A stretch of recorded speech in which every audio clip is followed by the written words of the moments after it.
What if the key to being unforgettable wasn't about how you look, but how you make others feel?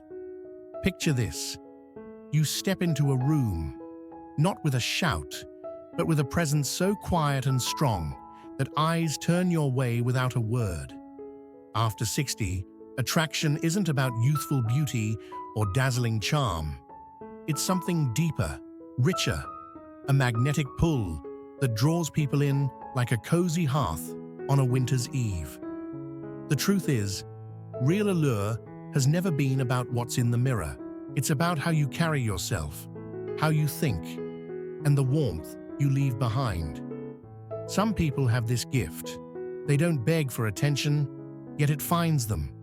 They don't strain to impress, yet they're impossible to overlook. And the best part? This isn't tied to age. It's a flame you can spark at 60, 70, or beyond. Today, we're diving into 6 ways to become silently attractive and irresistibly compelling between the ages of 60 and 80. These are the qualities that make people gravitate toward you, respect you, and crave your company, all without you saying a thing. Stay with me to the end, because the last one is a hidden treasure most miss. Yet it's the secret to standing out effortlessly. If you've ever wanted to feel more confident, valued, and magnetic, this is for you. Let's start this journey together, like old friends sharing tales over a steaming mug, and uncover what makes someone truly unforgettable. 1. A quiet confidence that speaks louder than words. Have you ever met someone who doesn't proclaim their worth, yet you sense it the instant they're near? That's quiet confidence, a steady, unshakable light that needs no fanfare. It's not arrogance or a push to prove anything. It's a calm certainty, like a lighthouse weathering a stormy sea. After 60, this becomes your strength. It's not about what you say. It's about knowing who you are and being at peace with it.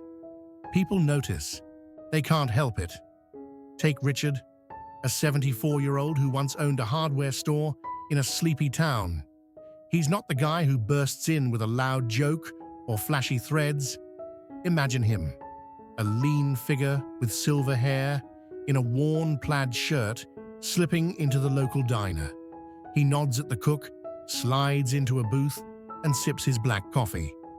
No fuss, no show. Yet, the air shifts. The waitress lingers, asking about his week. A regular leans over to chat about the rain. Why? It's his vibe, a quiet anchor in a restless world. He doesn't boast about past wins or fish for praise. When he speaks, his voice is low, steady, like a river over smooth stones.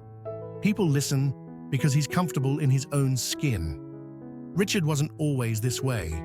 In his 40s, he'd hustle, long days, endless handshakes, proving his grit. Life taught him otherwise. A wife's illness, a fire that gutted his shop. He rebuilt, quieter now, letting go of the need to shout.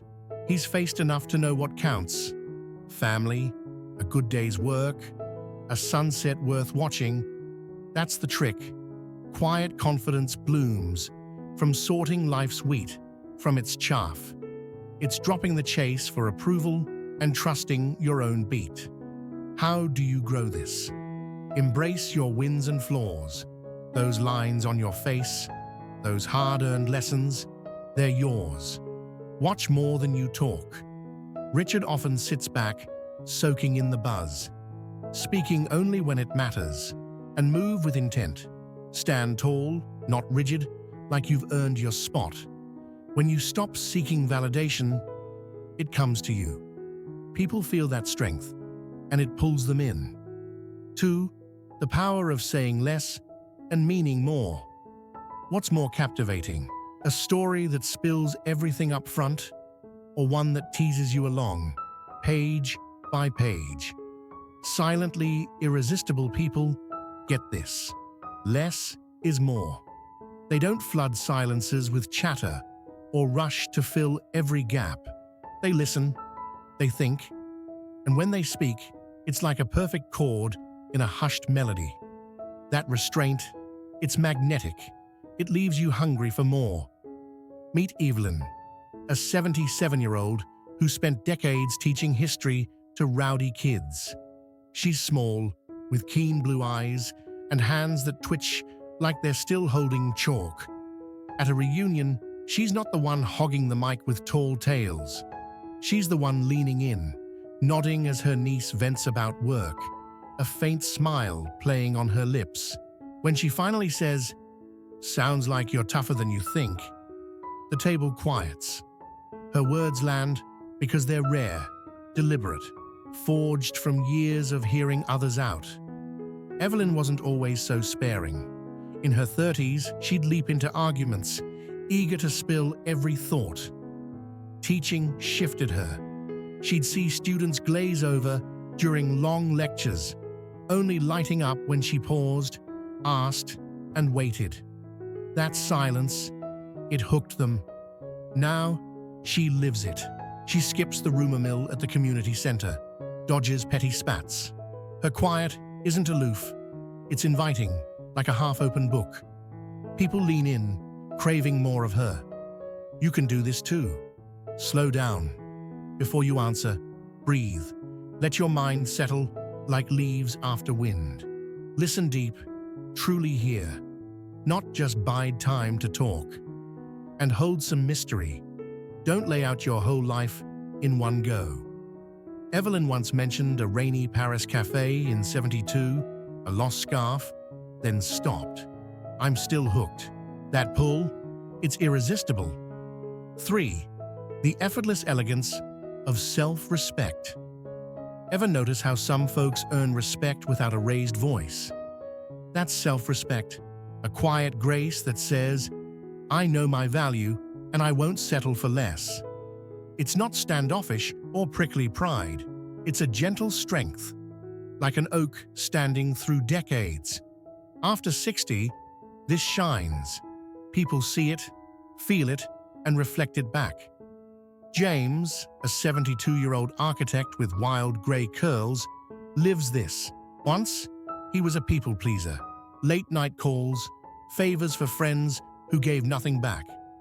Picture him then, hunched over drafts, bleary-eyed, fixing a buddy's sink despite his own fatigue. But one day, after a client chewed him out over a tiny tweak, he snapped. Not in anger, but clarity.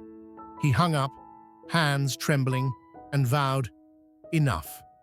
Now, he guards his time like gold. When a pal pushes too hard, he says, "Love to help, but I'm tied up," with a grin that's kind but firm. People don't argue. They respect it. James wasn't born this way. He learned it through years of overgiving, then realizing his well wasn't bottomless. At a town hall once, a blowhard tried roping him into extra work. James stood, adjusted his specs, and said, "I'll sit this out. Got my own plans." The room hushed, then nodded. His calm, no carried weight. Now folks seek him, not to take, but to share. Weave this in. Protect your energy. Say no when it fits. No guilt needed. Value your space. Don't shrink for others. And carry yourself like you belong. Head high, voice sure. When you honor yourself, others do too. It's a quiet draw that's hard to resist. 4. The undeniable allure of being fully present. In a world of pings and wandering minds, someone who's all there is rare. Fully present people don't just hear you, they see you. Their focus wraps you up, making you feel like the only one who matters. After 60, this gift glows brighter. It's a silent charm that sticks with you. Margaret, a 68-year-old writer with ink-smudged hands, has this down. At a book club, while others fidget or glance at clocks, she's in it. Her hazel eyes lock on yours, as you rave about a plot twist, her head tilted, drinking in every word. No cutting in, no drifting. When she says, "I felt that sting too, right here," tapping her chest, you feel understood. She's the same with life, pausing to trace a tree's bark, chuckling at a bird's tumble. Margaret wasn't always so tuned in. In her 40s, she'd half listen, plotting her next piece while pals talked. A quiet moment shifted her, sitting with her dying mum, catching every shaky breath. She swore off rushing. Now, her presence heals. At a cafe once, a stranger unloaded her breakup woes. Margaret listened, nodded, said little. The woman left lighter, thanking her for just being. Try this. Drop distractions. Give your eyes, your ears when someone speaks. Dive into now. Feel your tea's warmth. Hear the breeze. And listen with all you've got, not just your head. Presence isn't loud, but it's unforgettable. 5. The quiet strength of emotional composure. Ever feel safe near someone who stays steady when chaos hits? That's emotional composure, a calm that anchors a room. It's not coldness, it's a deep peace, like a lake unruffled by gusts. After 60, this pulls people in. They crave that stillness. Walter, a 76-year-old ex-firefighter with a raspy chuckle, has it. He's faced flames, literal and not, a son's struggles, a friend's knife in the back, yet he's solid. At a diner, when a jerk snaps at the server, Walter doesn't flare. He sips his coffee, meets her gaze, and mutters, "Tough shift, huh?" She softens, tension fading. He doesn't gripe about delays or spar over news. Plan flops. "We'll sort it," he shrugs. Walter wasn't always cool-headed. In his 50s, he'd flare. Traffic, small slights. A heart scare stopped him cold. In a hospital bed, he saw anger steals. Now, he breathes through storms. Once, a neighbor's pup wrecked his yard. He rebuilt the fence laughing. The guy apologized. Flawed. Build this. Pause before you react. Count 3. Let it pass. Skip petty fights. Spilled coffee's not worth it. And root deep. Believe nothing shakes you. That calm, it's a quiet pull no one misses. 6. The magnetic appeal of a life well lived. What's more gripping than someone whose life whispers a tale? A life well lived isn't about bragging. It's wearing your years like a tailored coat, patched with wisdom. After 60, this depth shines. Your story becomes your draw. Helen, an 81-year-old artist with paint-flecked fingers, glows with it. She's brushed murals in Paris, lost a studio to water, loved and lost a spouse. She doesn't crow. At a gallery, she sips tea, silver braid catching light. As folks orbit, ask, and she'll drop a tidbit, dancing barefoot in a 60s storm. Her eyes dance, she stops there. No pining for youth, no bitterness. She sketches daily, awed by new hues, thankful for today. Helen could have hardened, loss cut deep. She chose joy. A young artist once asked her trick. "Every stroke's a gift," she said. Her piece pulls people, pals, strangers, a shy kid who now paints with her. Live it, own your path, scars and all, it's you. Stay curious, cook something odd, read a wild tale, and breathe thanks. Each day's a stitch in your quilt. That richness, it's irresistible. 7. The unseen power of gentle kindness. What if a small act could etch you in someone's heart? Gentle kindness, a soft word, a tiny deed, carries a quiet might that lingers.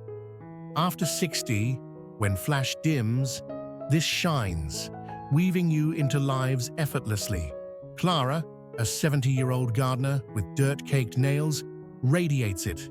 She's not loud or showy, but her warmth spreads. At the market, She slips an apple to a frazzled mom, winking, "For the kid." When a neighbor's ill, soup lands on their step. No note. She nods to a cashier's rant. "You're doing fine." No fuss, just care. People remember. The mom grins next time. The neighbor brags about, "That saint next door." Clara wasn't always so giving. In her 40s, she'd breeze by, too rushed for grace. Nursing her sister through sickness changed her. Small kindnesses lifted them both. Now, she sows it like seeds. Once, a glum teen got her spare umbrella in a downpour. He smirked, shy. She patted his arm and moved on. Grow this, share small joys, a kind word, a hand, expecting nothing. See people, really see, and act. Let it flow easy, like air. Kindness doesn't yell, but it echoes. Final thoughts. Here we are, friends, at the end of this trail. These 7 traits, confidence, restraint, respect, presence, calm, depth, kindness, aren't about youth or flair. They're about you, how you move, think, touch lives. The most magnetic don't chase, they glow. You've got this spark. Nurture it. Which hit home? Tell me below. I'd love to know. If this stirred you, share it. Let's keep lighting the way.